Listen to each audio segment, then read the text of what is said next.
I will be forever the myth. You're the king of kings, There's always a pecking order. The little peckers never mess with the big peckers. So I'm a rooster, and he's a chicken, so to speak.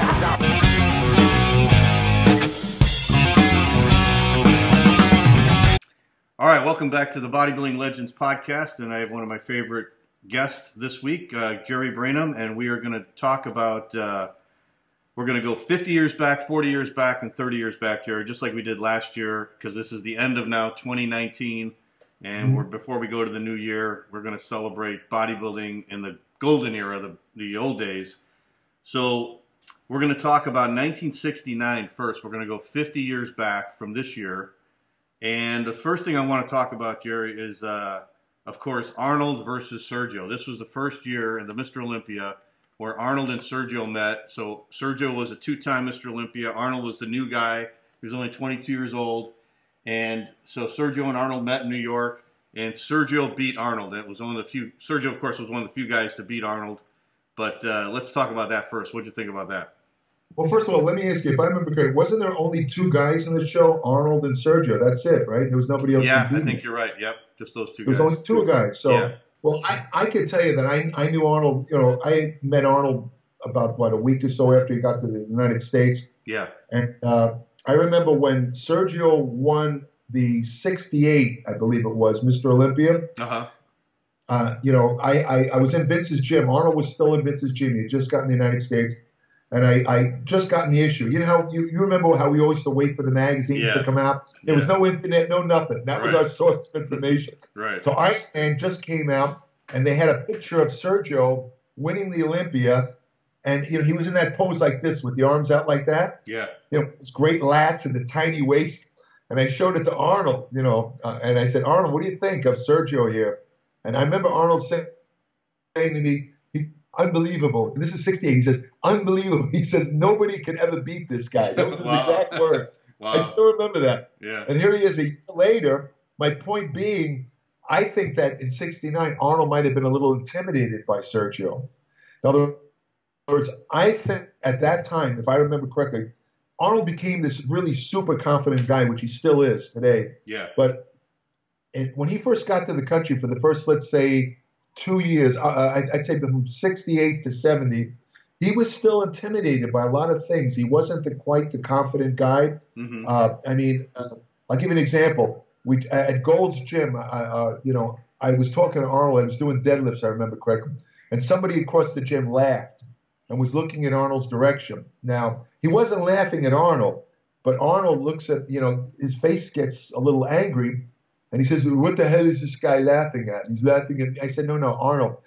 He's not laughing at you. He's talking to the other guy, probably told a joke. And he just happens to be looking your direction. Trust me. Right. I mean, today's Arnold wouldn't even notice something like that. But I just show that anecdote to illustrate Arnold's mindset wasn't quite the confident guy he is today. Yeah. So I think at 69 show, he was still intimidated by Sergio. You know, in other words, I'm not saying that he, you know, purposely lost. He probably, I'm sure he wanted to win, but he was still quite in awe of Sergio at that show, and he had that mindset that, you know, how do you beat this guy? Yeah. You know, and I don't know whether it entered into the.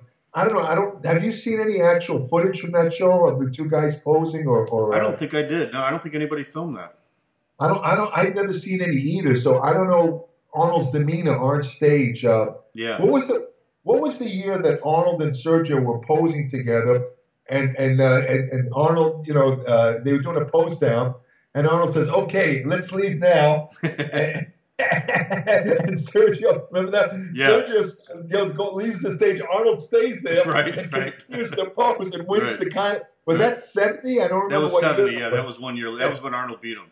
Yeah. Right. Okay. I was hoping it was 70 because it proves my point. By 1970. Arnold had changed, had metamorphosized into this much more confident guy, and he started using these tricks like that thing he did with Sergio. In other words, the Arnold of 69-70 were basically two different guys psychologically. Yeah. By 60, he was a lot more confident where he could pull something like that. Yeah, yeah.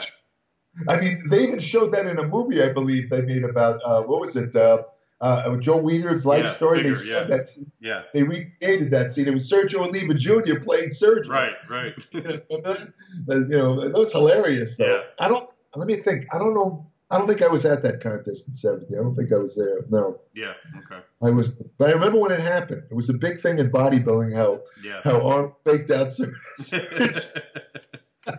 Well, I remember the pictures from '69 where Arnold and Sergio are on stage, and then Sergio gets announced the winner, and Arnold's got that look on his face, and then Arnold hugged him and he kissed him on the cheek. Yeah, that's that famous photo. Yeah, where he's kissing Sergio. Yeah, that's true. Well, I heard the story from '69 where so Arnold came over in '68 and he lost to Frank Zane. And then he trained in America for a whole year, and I think he got really in good shape. He totally changed his body, right, from '68 to '69. Yeah, very true. Yeah, and he was in really great shape in '69. So he went over to NABBA. He won the Universe over there again. Then he came back and he entered the Mr. Universe that same night against in the IFBB. So he won the IFBB Mr. Universe, and I think he won almost all the body part awards. He even won best legs, and he beat out. He beat out Rick Wayne. He beat out Franco. He beat out all the guys in the Mr. Universe. So then that same night, he goes, okay, now I'm going to go in the Olympia, and I'm going to beat Sergio. And so they said they went backstage, so Franco was helping him pump up, and Sergio was wearing those butcher overalls, like you saw him in that one time. Yeah, with all the blood all over him. Right. Yeah. So then Sergio takes off the butcher overalls, and he spreads his lats, and Arnold goes, holy shit. And then Franco goes, don't worry, it's only the lighting in here that makes him look like that. Only that was true, right? And Arnold goes, come on, Franco, the lighting's going to make him look like that, Yeah, right, yeah. So Arnold said in his book I read that he was pretty intimidated by Sergio, and Sergio psyched him out, Right. See, there you go. I don't even remember. I don't even remember reading that, but I just remember how Arnold's attitude was. Right. That confirms what I just said. He was intimidated by Sergio that year. Yeah. So I didn't realize. So Arnold had actually won the university. He won all these bodies, and then he goes in and is beaten by Sergio. Right, the same night. Yeah. What a letdown that must have been psychologically. Right. That more or less kills the victory of winning Miss Universe. Yeah. Right. I mean, he's so happy. He beats Rick Wayne was a great bodybuilder. Yeah. He beats good guys. Yeah. And then he just gets slaughtered by Sergio. I mean, it makes sense that Sergio's wearing a butcher's outfit because he slaughtered Arnold. Right. Well, remember he lost the Universe the year before to Zane, remember? Oh, yeah. Oh, that one, I told you that story, right, about me talking on the phone about that, Yeah. But basically, Arnold now admits that Zane was, I mean, if you look at the photos, Zane was half the size of Arnold, but finished. I mean, he had a tan, the cuts. Yeah. I mean, he looked like a guy who was ready for the show. Arnold looked like a guy who had maybe 3 weeks to go. I mean, he looked kind of pasty. He can mix the Zane. He looked like a ghost. And he was a big, bulky guy. Yeah. That was good enough to win shows in Europe, like the NABBA show. But, even in '68, you already had to have a greater quality. In other words, more defined, more aesthetic, let's say harder appearance to win an American contest. Yeah. And that was his learning experience where he had to learn that. And he did. Yeah. The one thing I'll say about Arnold is that Arnold, there's an old, the old cliche about you learn from your mistakes. Arnold always did that. Mm-hmm. I mean, he analyzed that loss to Zane, and he was objective about his own physique, and he realized he's going to have to get a lot harder. And as you point out, that's what he did in the interim between '68 and '69. Yeah. '69 started to harden up. By '70, he was starting to look like the more familiar Arnold. Right. And I personally think it was it 74? I think it was his best year ever. Yes. To me, was that when he competed against Lou, right? Lou Ferrigno? Yeah. But, in New York. He had everything that year. The size was in, the legs were just ripped, everything. The back looked fantastic. Right. He peaked. I mean, if somebody said, when did Arnold peak in your opinion? I'd say 74. Yeah. That's when he was best ever shape. Yep. Yeah, I agree. Yeah. And then Jon DeCola won the America that year. Remember him? Oh, sure. Jon DeCola. I admire Jon DeCola. I believe I saw Jon DeCola. I think I saw him win a contest. I'm not sure. I'm a little hazy on this. I saw him with a show in New York. I think it might have been at the New York World's Fair, but I don't know whether it's him or a guy who called himself Larry Powers. Do you remember Larry Powers? A little bit, yeah. I remember that name. Larry Powers' real name was Larry Cainguetta or something. He's an Italian guy. Very handsome guy. Looked like a movie actor. I knew him very well. He's a funny guy, Larry Powers. Nice guy. He died a couple of years ago. But I came on one of those two guys won. But I do remember somehow, I don't remember where, I saw Jon DeCola pose around 64 or so, or in New York. And I remember being very impressed by the guy. He had a really full, his arms kind of reminded me almost like Scotty. He had this nice bicep development. Yeah. He had a build, and he was a pretty good poser. Yeah. You know, I know he was from Massachusetts, if I remember correctly. I believe he still lives there. And I read not long ago he's still training, and he's a trainer. Wow. I mean, he's got to be up there now. I mean, he's got to be in his late mid-70s, you know. Yeah. And he's still in good shape from what I understand. Yeah. I thought he had a great physique, terrific physique. Yeah. Yeah. I should try and get him on the show. He'd be a great interview. Yeah, he'd be good to talk to. I mean, I never met the guy, honestly, but I'm sure he has a lot of stories about bodybuilding in the early 60s, you know, because he won a lot of titles all over the East Coast up there, you know, in the Massachusetts, New York area. Right. He won a lot of time. Of course, capping it off with that America in what was it? Was that in 60? What year did he win it against? Was it 69, 66? The same year that we're talking about. Yeah. Okay, right. Okay, yeah. Yeah, he was, Zane was a little intimidated by him, I remember. Oh, really? Frank, I remember talking about him. He was a little worried about Jon DeCola, you know, when he competed. I mean, he considered him one of his top competitors. Right. Yeah. Yeah. So DeCola was an impressive guy. He didn't get a lot of press for some reason. I don't know why. I don't remember seeing a lot of articles about him in the magazines. Pictures, yes, but nobody seemed to write about the guy. I'm not sure why. Can't explain that because I wasn't working for the magazines back then, so I couldn't tell you why. Yeah. But he seems like a nice guy from what I hear. I never heard anything bad about the guy. Yeah, I remember seeing pictures of his physique. He had a good physique, like real proportionate, you know, kind of short, but real proportionate, real thick. Yeah, he's about 5'8", I think he was. But he's very, very symmetrical, proportionate physique, you know, and really impressive, you know. Yeah. Yeah, he was good. I think I tried to write to him, if I remember, as a kid. I didn't answer. I didn't get an answer. So, but I don't think, what are you going to do? I wrote to everybody back then. I wrote to everybody. Every time I was friendly in the early 60s. I trained in Mid-City Gym. I was friendly with a guy who you have to really be hardcore to remember this guy.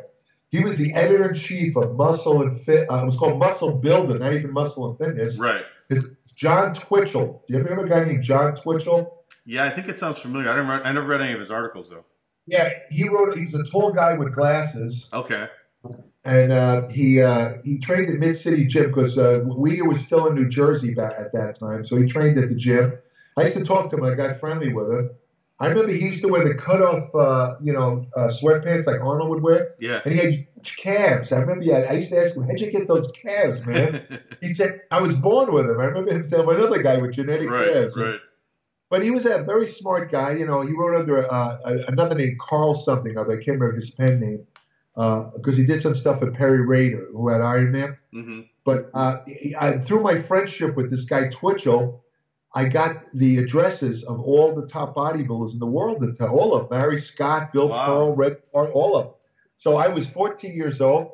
So I wrote to all of them, you know, and I got to say, John, even back then, I didn't expect anything for free. And that's why I get annoyed about people today that always want stuff for free. Yeah. Because at 14, I remember when I wrote, I said, I would like if you could help me formulate a routine and diet. I want to get bigger muscles, this and that. I said, please tell me what you charge for this. That's what I said. Yeah. And I just got a little business card from Larry Scott.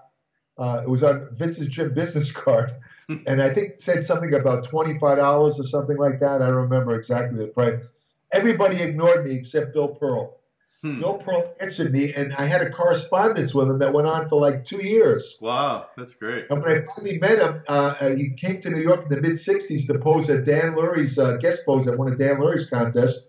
I remember it was at Hunter College in Manhattan. And I went backstage and I asked, I said, I wanted to meet him. It was like really, it's like these people, when people meet one of their movie stars. I was really nervous. I said, because I idolized Bill Pearl. I had a Bill Pearl scrapbook. Right. Can you believe this? I used to collect pictures of Bill Pearl and put them in the scrapbook. He was my idol. Right. And he says, I had a chance to meet him. So I go backstage. I'm asking, where's Bill Pearl? Where's Bill Pearl? So somebody points to the staircase, and there's a guy standing in front of it, like guarding the staircase. Now, that guy turned out to be Leo Stern. I'm sure you remember him. Yeah, his coach. Yeah. Leo Stern was kind of Bill Pearl's business partner, and also some of the great photos you see of Bill Pearl taken in that, the really beautiful black and white, those are taken by Leo Stern, who had a gym. He was a photographer. In San Diego that Bill Pearl trained at when he was in the Navy in the early 50s. Leo Stern himself was a bodybuilder who I think he got second or third in the Mr. America. Yeah, I remember that. 1942 or something like that. I can't remember what year. Right. But so I go up to Leo Stern and I recognized him. I knew who he was. He didn't know me, of course. So when I said, "Is Bill Pearl up there?" He said, "Sorry, son, you can't go up there. I'm sorry. Bill's getting ready to pose." He goes like that. I said, "Well, I write to Bill. I think he would know me." He says, "What's your name, kid?" I said, "I'm Jerry Brain." "Oh, Jerry, you're Jerry." That's how he knew me. Wow. But he said, go up and say hello to Bill. Wow, so that's cool. I remember going up these dark stairs, and behind the stage, it was like 4 flights up, real dark up the stairs. And I go in a room, and who's standing right in the middle, just standing there? There's Bill Pearl. Wow. So I go up to him, and I say, "Hey, Bill, I'm sorry to disturb you. I'm Jerry Brain." "Jerry, oh, yeah." He says... And he says, "Yeah, you're the guy who writes them." He says, "I thought you were about 30 years old." He says, "I can't believe you're such a young guy." Because I was always a fairly good writer. I was like precocious. I started reading. I knew how to put words together, even at 14. So I didn't write like a kid. I wrote like an adult. Right. And we had a nice little discussion. Great guy, friendly, And I'll never forget that, though. That was. I was so nervous to meet the guy. He was such a warm, nice guy, though, Bill. Yeah, he does that to everybody. Yeah. What year was that, Jerry? What? What year was that? That would be around 65. Wow. Yeah. Okay. How did he look? Yeah. He looked great. Yeah. He looked great. He posed. He brought. The funny thing about Dan Laurie's contest back then in the 60s, he used to bring in a lot of guest posers. And sometimes he would bring in a guy just to give him an award, like he did with Steve Reeves. Yeah. Steve Reeves posed. He just gave him an award, and I was there for that too. And I was in awe of that, too. I didn't actually meet Steve Reeves there, but I was right under the stage. I'm looking, and there he is, Hercules. Holy cow, Steve Reeves. And he says, and I said, he's still a handsome guy. He still looks like a, movie star, he was wearing a business suit.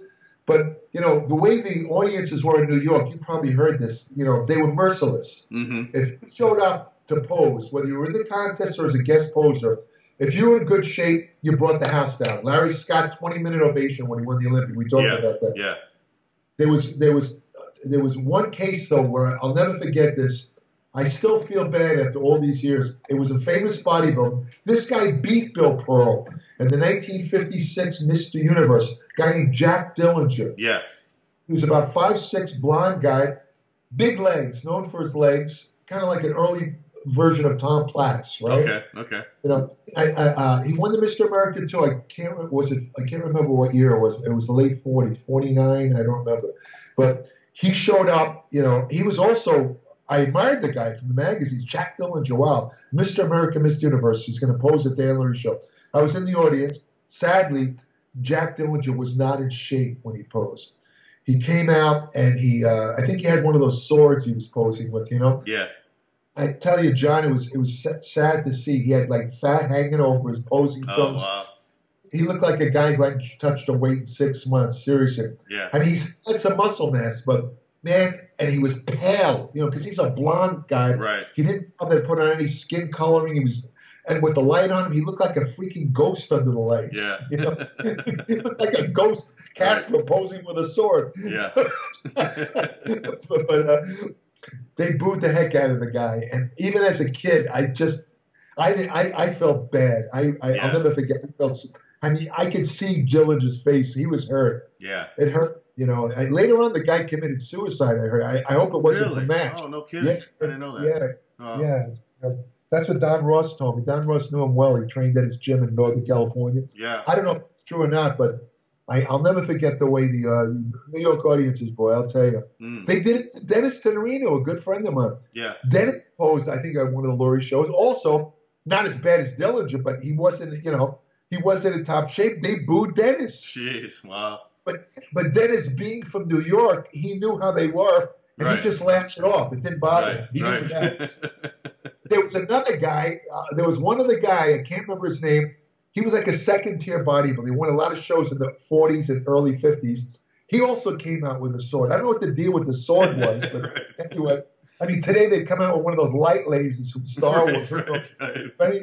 This guy comes out and he's doing all this artistic posing with the sword, and I don't know why he was in good shape. That's the funny thing. He wasn't out of shape, but for some reason the things he was doing with the sword annoyed the crowd. The audience got mad and they started yelling things at the guy. And I wish there was video cameras. This is hilarious.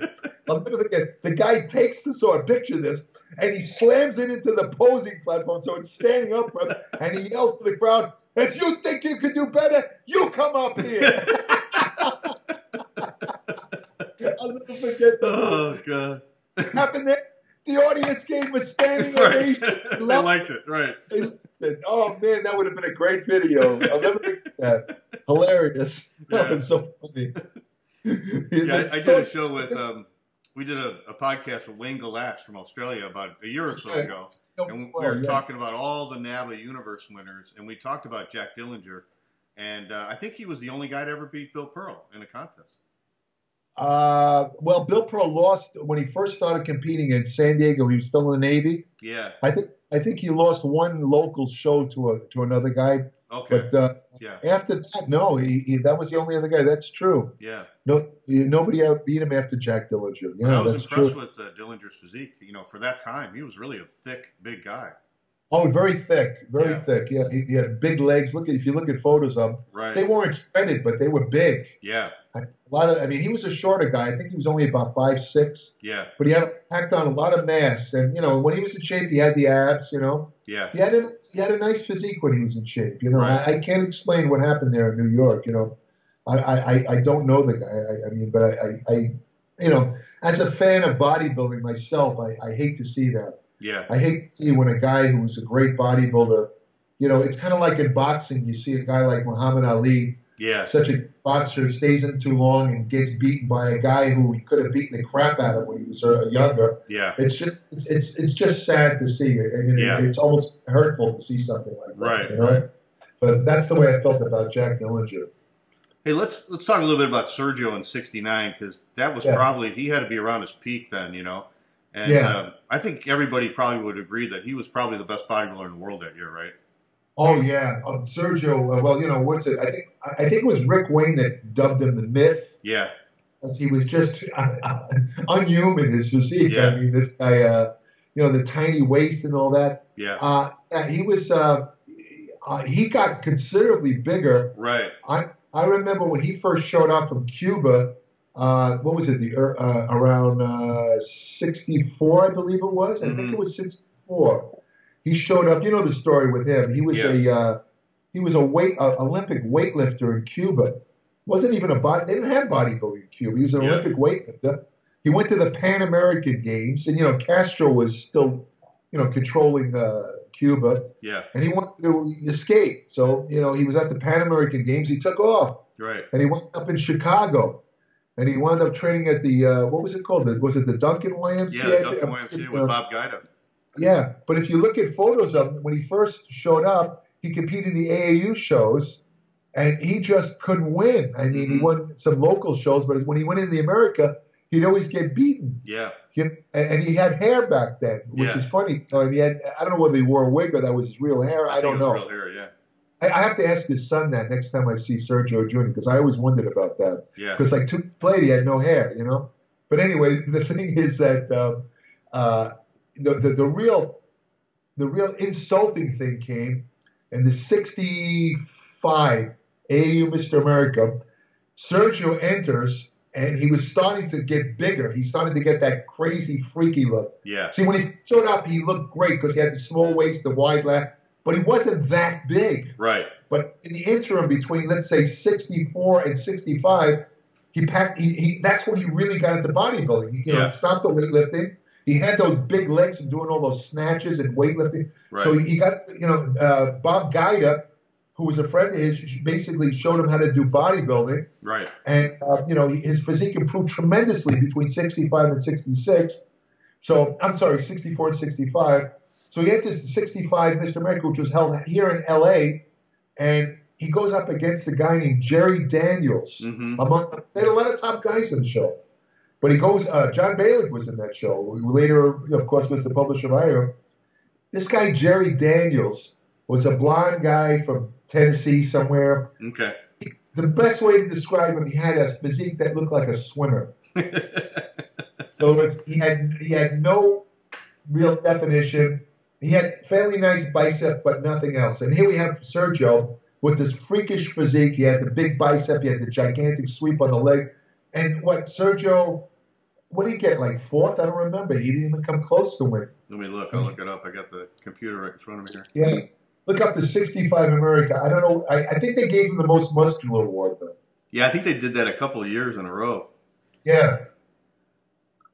Jerry Daniels got first. Bob Guida got second. Randy Watson got third. Sergio was fourth. Fourth. I got it right. Fourth. Yeah, It's pretty good for all these systems. Right. But, Randy Watson, by the way, he was an interesting character, too. This guy was a, what do they call that? A pastor. Oh, okay. He was a pastor, believe it or not. Yeah. I remember thinking, a pastor who's a competitive bodybuilder? This got to be a first, right? And had a really nice physique. Small guy, but beautiful abs, beautiful round delts, great physique. He used to do this weird thing for his leg bicep that, strangely enough, he was the first guy I've ever seen do this, where he would like hook his back of his feet under a bench and he lift himself up. Yeah. His leg biceps. You can picture that. Yeah. And he did that for. I've never seen anybody do that.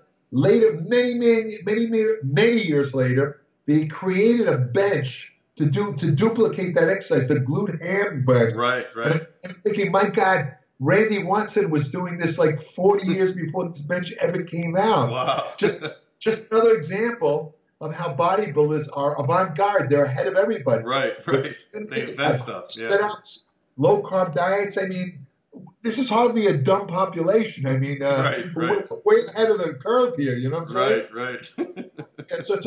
Sergio was at his peak, and in 69, the consensus was that Sergio was just in a category of his own. And, it was just, you can't beat this guy. Yeah.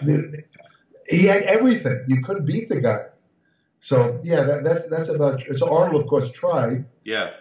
Arnold wanted to make it a grand slam there that night, I guess, winning all the titles of Mr. Universe, the NABBA, and then, but of course it didn't work out for him. I don't think he really believed he could beat Sergio. I think he just did it for the heck of it. Yeah. He was on a roll, and he figures, who knows? Maybe because I just won the titles, they'll look at me different. Yeah. But when the old cliche push came to shove, Sergio was able to shove him off the Yeah, I've talked to bodybuilders that were around back then, and they said at that time, Sergio, he had that freaky size, and I think he got bigger in the 70s. But in the 60s, they said he was so cut with that small waist and the big body parts, he was just unbelievable. Yeah. Well, this is a guy whose thighs, when you looked at it from the front, they looked wider than his waist. Yeah. That's how small his waist looked. I mean, I remember the first time I saw him, I couldn't believe the differential between his waist and his, the pecs and the lats and the shoulder. Yeah. I mean, he had this. I said, how does he get that tiny waist? Yeah. And I remember speaking to his son Sergio Jr. And Sergio Jr. says to me, I told him that. I said to Sergio, you've inherited a lot of your father's muscle shape. I see a lot of the same muscle shape. You got those big forearms like your father had. He says, but I never got that tiny waist that he had. Yeah. That really pisses me off. Right. That's what Sergio Jr. said to me. Yeah, because that would have made him probably one of the best if he did have that. But I have a new appreciation for Sergio because I've seen, for some reason, there's been a lot of photos posted of Sergio lately. And you look at these photos, and they're not photoshopped. They're just hit, and they're just incredible. I mean, I now believe that I really believe he's definitely one of the top 3 most genetically gifted bodybuilders of all time. Yeah, I do too. Incredible. And when you think about how he never did anything to prepare for a contest, he didn't really diet. He used to drink Coca-Cola and eat whatever he wants, and to have that physique with the small weight, what a freak of nature this guy was. I know. You know? Yeah. I mean, like I say, he was invincible there in the late 60s. Arnold sharpened up.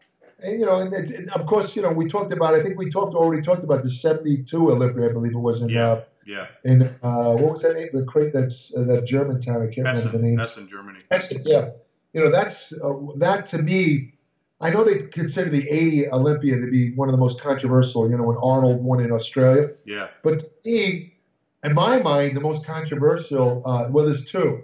One of them is the 81. We talked about that with Franco. Yeah. But right behind that, or right on, I'd say on the same level, is the 72 Olympia. Yeah. Because I believe Sergio should have won. And if I wasn't there, but if you look at the photos, Sergio. Remember I said that Arnold peaked in 74? Right. I believe Sergio peaked in 72. Yeah, I do too. And Wayne Galash, who you mentioned earlier, he took some photos of Sergio that were absolutely incredible. Yeah. Sergio had, the vascularity was out. He had separation in his arms. One of the few years his arms actually had separation. He definitely peaked. He should have won that year. Yeah. But, what are you going to do? This is politics involved. That's the way it is. Right. But Sergio was not quite as good in 69 as he was in 72.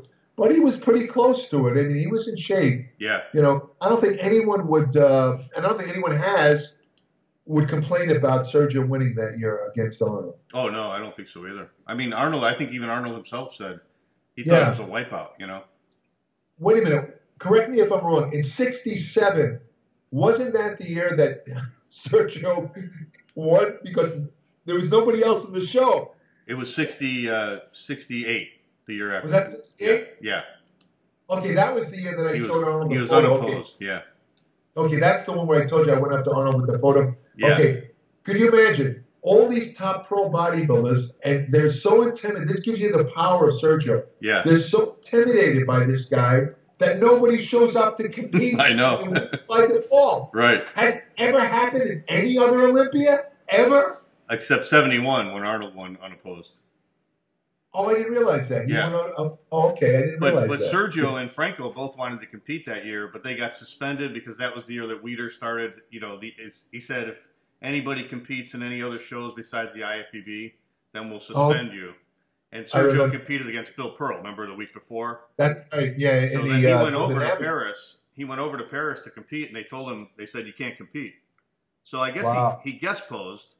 He guest posed, right. But they wouldn't let him go up against Arnold, so what a waste. But, yeah, that's too bad, But I remember when they started that rule, which was crazy. You can only compete in the IFBB. Right. They weren't paying these guys anything. Right. It was almost like slave labor, if you think about it. It was so wrong to do that. And then I just read an article about that recently, and they said Sergio asked the promoters if he could guest post since he was already there. And they said, if you write a letter of apology to the IFBB, then you can guest post. For free.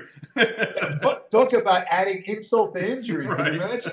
Write an apology? Yeah. And then we'll let you guest post for free. Yeah. Well, that's what happens when you have this hegemony that the IFBB had. Yeah. It was like the cliche, my way or the highway. You either did my way, or you had no other choice. Right. Well, it's too bad. Imagine how much better bodybuilding would have been if they had several organizations to compete. Yeah. Because just like they say in business, the more competition you have, the better the products become. Right. Look at Apple. If Apple were the only people making cell phones, then the iPhone probably would not nearly be as good a quality as it is because there's no competition. Right. They wouldn't have to be. Right. Instead, they have to always do something to improve it to keep up with Samsung. Yeah. And where else it can be. Otherwise, that's the way it is. Right. And that holds true in anything, in business or bodybuilding. I mean, look what happened when Vince McMahon started that WBF. federation. Yeah. That last, what, a year or two, 2 years, whatever it lasted? Mm-hmm. I mean, that's the only time I was working for Joe. It's the only time I saw Joe Reeder worried. Mm-hmm. You know, it's a guy, Vince McMahon, who shows up, who actually has the cash, the money to compete against Reeder. You know, and so I remember Joe. I think I told you the story. Joe sitting in the office telling me how he was going to give all the bodybuilders health insurance, college scholarships, this and that. Mm-hmm. And, you know, he was going on, and I'm thinking, wow. And I said to him, Joe, that's terrific. And he was going to give more money to the guys and double the money. I'm thinking, wow, Joe, the guys are going to be so happy to hear this, Joe. Yeah. And but, you know, a year later, the WBF falls. Yeah. And, you know, I remember going up to Joe just for the hell of it. I said, Joe, when are the guys going to get that health insurance? He says, what health insurance? I had to laugh. Yeah. Went right out the window. As soon as the competition goes, there goes the quality. Yeah. You know, right out the window. Yeah. Hey, speaking of 69, Jerry, let's talk about the 69 Mr. America, which was the AAU Mr. America, still probably the biggest amateur contest in the country. And Boyer Coe wins that contest over Chris Dickerson and Ken Waller. And that, I think, was Boyer's third time, and he finally wins it. He took second, I think, 2 years in a row, and then he finally wins it. But Boyer had an amazing physique that year, didn't he?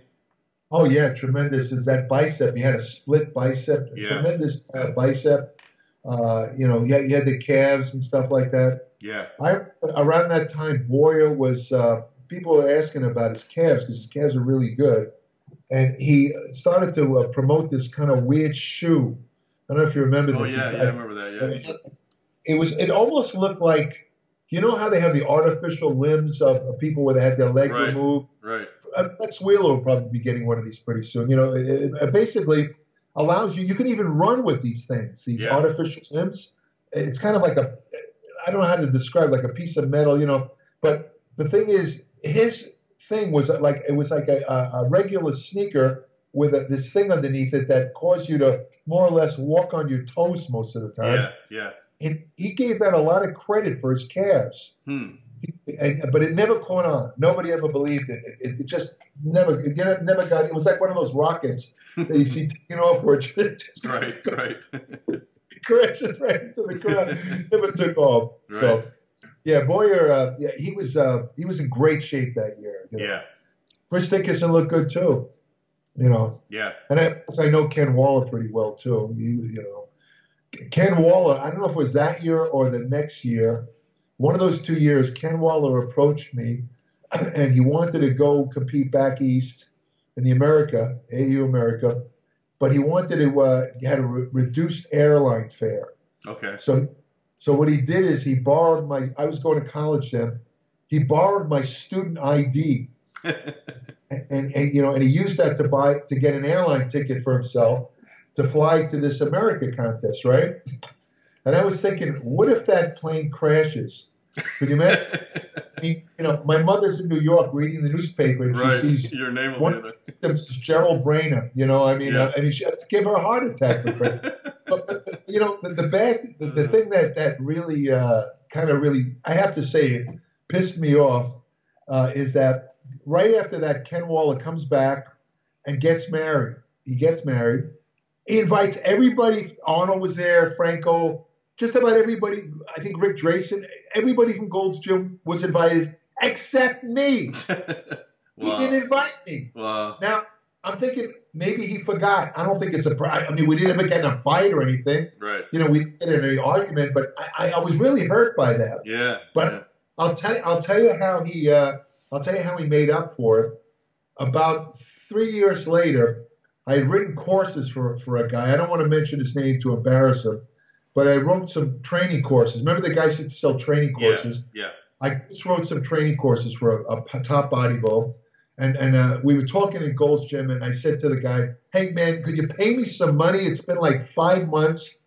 I said, you know, the guy is bragging about how he's buying new cars. And I said, just pay me. I mean, you know, I'll pay, blah, blah, blah. Now, Ken Waller was managing Gold's at the time, and he overheard the conversation, you know, and he comes up to me. I'll never forget this. and he hands me $100 bill. Wow. And I said, Ken, what's this for? He says, it's an advance of my courses. Huh. Wow. You know, and I was almost in tears because he overheard how the other guy was ripping me off, and he felt bad for me. Right. So he sent me this $100 bill. He said, you know, it's for when you write my.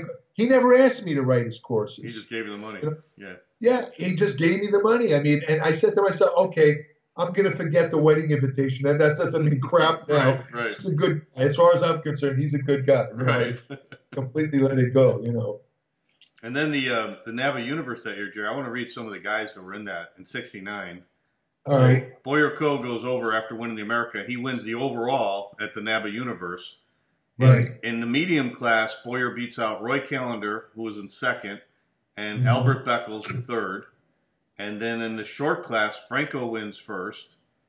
Adolf Ziegner from Austria was second. And then in the tall class, Jim Hayeslap, who won the America the year before, he gets first.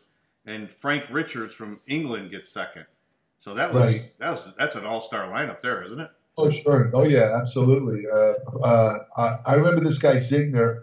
He was kind of a short, squat guy. Yeah, I remember kind too. of very, very thick, wide waist. Right. But he made up for it. He had deep abs. He used to do that pose where you put your hands on your hips like this. Yeah. Looked real thick on it, you know. I think he knew Arnold pretty well, too, because they were both from Austria. Right. He knew Frank Richard, of course, was the British bodybuilder. Very well known for his front lat spring. Yeah. Great lats. He had a great physique when he was younger, didn't he? Great physique, nice, really good leg development, big calves. Yeah. I remember one year he came to Gold's. He was training with Arnold, and he got Arnold to do. Arnold said to him, you know, how do I get my back? I want to get my back wider like yours. And Frank Richard said, well, Arnold, you got to, you know, because he knew what Arnold was doing: chins and bent over barbell rows, and poorly rows. He says, Arnold, do start doing heavy one-arm dumbbell rows. So I remember him and Arnold doing heavy one-arm dumbbell rows. And the way they did it, Frank Richard, this is why he had such a great back. And Lee Haney also said the same thing to me many years later. Today, John, when you go in the gym, you see guys do one-arm dumbbell rows. They try and use like 120-pound dumbbells, and they do this little thing. They kind of go like this. Yeah, they do like a shoulder. Yeah. And if you look at the back and the lats, it's not even being affected. Right. The only thing that's being affected is a little bit of delt and maybe biceps. Yeah. They're not even looking at the back. The way Frank Richard did it is he pulled the weight all the way from the bottom all the way to the top and squeezed at the top. That's the way Lee Haney. And that's why Frank Richard and Lee Haney both had such wide, great backs. And he taught Arnold to do that. Wow. Unfortunately, Frank Richard had a horrible thing happen a couple of years later. He was working in construction, and he was at the top of the building, and he actually fell off the building. I remember that, yeah. He broke like every bone in his body. That was the end of his bodybuilding career. But believe it or not, it shows you how much we're all into this bodybuilding. He actually, a couple of years later, started training again. Yeah. And I don't know the status of him today. I don't even know if he's alive, but I remember reading that he had gone back to the gym and was working out regularly. You know, I mean, it shows you how you can't keep away from the gym. I know. Once you're bitten by the so-called iron bug, I mean, you're bitten for life. I mean, right. So he came back in '85 and he did really well. He did good in Night of the Champions and Olympia. Right. That's correct. Yeah. Imagine he came back to compete. Yeah, that's pretty. I mean, the guy was really. I think he. Broke his back, a really serious injury. I think his wrist and his leg and everything. Yeah, he came back. So who was the other guys in it again in that show? Well, Franco won the short class, and then in the medium class, Roy Callender and Albert Beckles were second and third. And then Jim Hayeslap won the tall class. Jim Hayeslap, I never met Jim Hayeslap, but didn't he win the American, was it 60, 70? 68 the year before. Yeah, 68. He, a blonde guy from Florida. Yeah. Looked like about 5'11". Yeah. He had his physique was actually compared to what? Great potential. Great potential. He's often been compared to Steve Reeves structurally because he had very wide shoulders and he had a very small waist for a big guy. You know what I mean? Nice pecs and stuff like that. And good legs. Real good legs. Good legs. Nice, nice big thighs, nice sweep on the thighs. Good calves too. Yeah. The problem with Jim Hayeslap is that he never got shredded, never got ripped. Yeah. He had no fat, nothing hanging or anything like that. but he just never had no real leg definition. If he had gotten a little bit harder, if he had kind of taken the route that Arnold took, which, start out with a great muscle shape and really rip it up, he could have, God knows what he could have done. He could have been one of the great Mr. Olympia, structurally, he was right up there. He had like a Sergio Steve Reeves structure. I mean, that's a God-given gift to have a tiny waist, tiny hips, and have wide shoulders and stuff like that. I mean, that's something that you have or you don't. I mean, if you have that, you might as well take full advantage of it. So I never met Jim Hayeslap, so I don't know what is. I heard he just got tired of bodybuilding or something. Yeah, Boyer Cole told me that they took the plane back to America from London, and he said, "That's it, I'm done." And Boyer goes, "Really?" And he goes, "Yeah, I'm just gonna keep working for the power company out in Tampa." And he goes, "I'm done. I lost the universe. I'm not gonna do it again." And Boyer Cole couldn't believe it because Boyer used to lose to him all the time. He said he could never beat Jim Hayeslap. Yeah, because of the structure. See, Boyer didn't have that kind of structure. Boyer had a lot of gifts too, the arms and stuff like that, and great tricep. But he didn't have the Hayeslap structure either. The only last time I saw Jim Hayeslap he was in a commercial for Mr. Clean. It was I think you can find it on YouTube. If he basically played Mr. America. He said, "Who's going to clean up better, Mr. Clean or Mr. America or something?" And so, Jim Hayeslap was trying to clean this woman's kitchen or something like that. Right. And Mr. Clean won, and Jim Hayeslap, he didn't have any lines. He makes a face like he's mad about losing to Mr. Clean, and that was it. That was it. That was his show business career. He did one commercial. Right. He probably made some money off it though, because it ran for a while. It was a national commercial. Wow. He was a good-looking guy, Jim Hayeslap. He had it all. He had everything, I thought, Yeah. And then in the pro division that year at the Universe, Arnold won that one again, and then he beat out Tinerino and Serge Nubret. Right. That's right. I remember that. Yeah. So I think that was Arnold's third NABBA Universe win in a row. Yeah. Was that? Let me see. Was that? You said it was that 69? 69. Yeah. And he, I think, did he win it, 2 more times in NABBA, and then he stopped with the NABBA? Or he won it one more time in 1970. Okay, because when I see that famous that talk I had, when you might remember when he was telling me how he had originally planned to win the NABBA 6 times. Yeah. So I guess he figured, 3 times is enough. What's the point? Well, I think he wanted to do 71, but Weider wouldn't let him do it against Bill Pearl. Remember, that's when they came up with that new rule. Yeah, that's right. Let me ask you, John, in retrospect, I know it's a hard question to answer. If he had entered Arnold in top shape, like Bill Pearl that year, 71, Bill Pearl's 42 years old, Arnold's still a young guy, who do you think, in your opinion, I know it's speculative, but who do you think would have won that year? I think Arnold would have won. I think Arnold was more cut. Yeah. And I think it was better from the back and better legs, I think, Yeah, I kind of lean towards that. I'm not so sure, though, because, Bill was such a great poser, too. Yeah. And they loved him in England. They loved him, Well, Frank Zane had a story because Zane went into the pro division that year also. A lot of people forget that because he was in the short class, and I don't even know if he had any competition, but he won the short class. And then Bill was against Reg Park and Sergio in the tall class. Right. So Frank Zane said they didn't even let him. They didn't even do an overall pose down. They just gave Bill Pearl the trophy. You mean they had to compare Zane with no, and he goes, I don't know if they forgot or. Yeah, I don't know about that. Zane said Zane didn't think he would beat him, but he said at least we should have had the pose down. I agree. Yeah. It makes you wonder about that. I mean, now I'm wondering if Bill Pearl would have beaten Arnold. Right. Because the NABBA organization loved Bill Pearl. And then Frank Zane had another story about he was watching the prejudging, and they were doing quarter turns, and I guess Bill had, I don't know if it was his left side or his right side looked better than the other side. So they said, quarter turn to your right, so Bill turns to the right, and then they do the back, and then they say quarter turn to your right, and he goes to the other side again, the side he already showed. And the judge goes, Bill. So now he's facing the other competitors because they're this side and he's facing them, Yeah. And the head judge goes, Bill, the other side. Bill looks at the judge and he goes, "Don't be difficult." What? Yeah. Oh my God. And the judge didn't say anything. He goes, "Okay, Mr. Pearl." Wow. Yeah. So it was like he just was almost like making a guest appearance, and they just gave him the title. Well, it's lucky that Oscar. Remember a guy named Oscar State? I don't know if you remember him. Oh yeah, sure. He was the head judge for the Wheater shows in the '60s.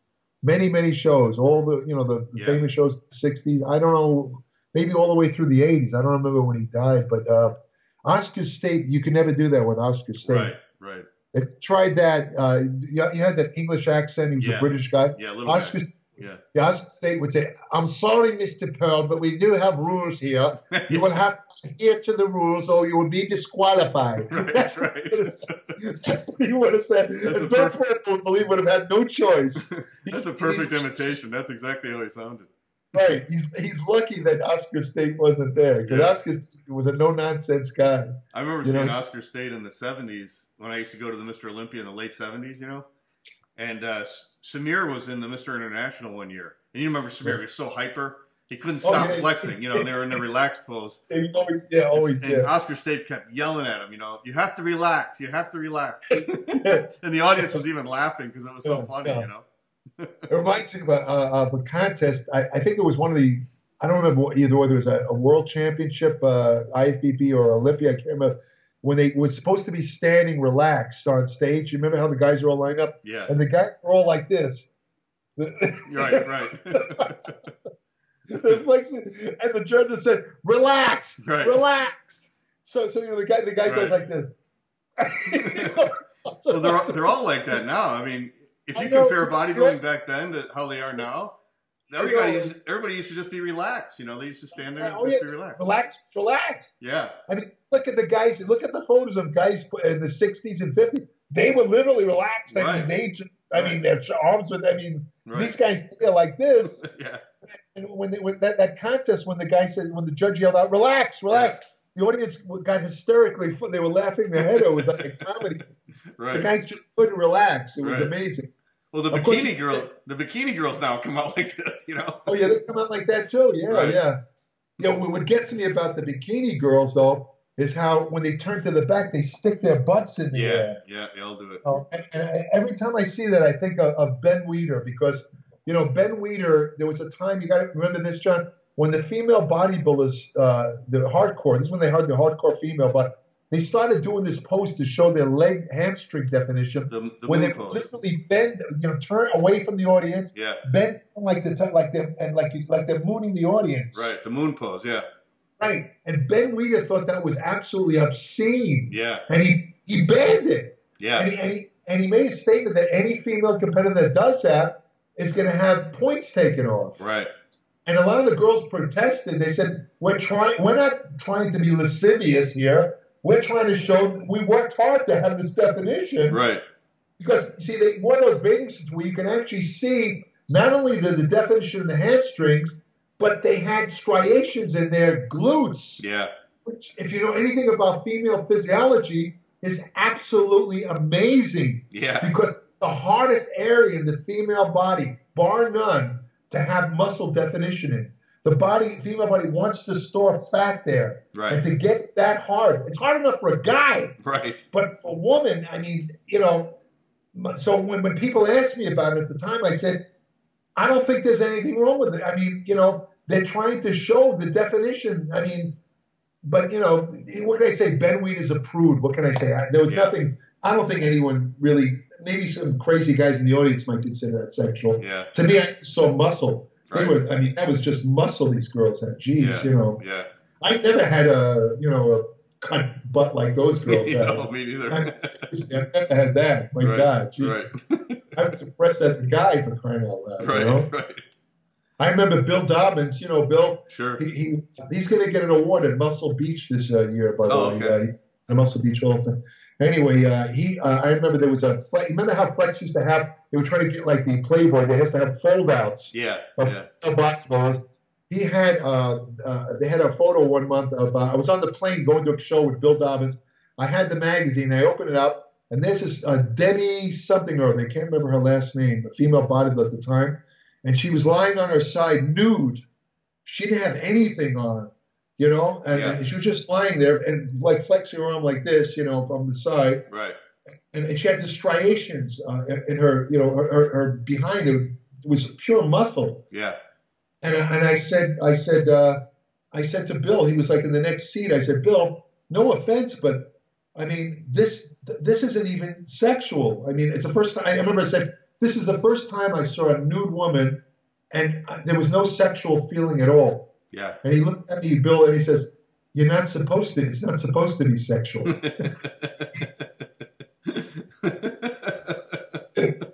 mean, she's a naked woman. It's not supposed to be sexual. And it wasn't. No, it wasn't. She was so ripped that you didn't think about sex when you saw her. Right. This massive shredded muscle. Yeah. You know, he was right. Yeah. And that was the beginning of the end of women's bodybuilding. Yeah, unfortunately. Yeah, that's what did it in. You know, got a little too muscular. Right.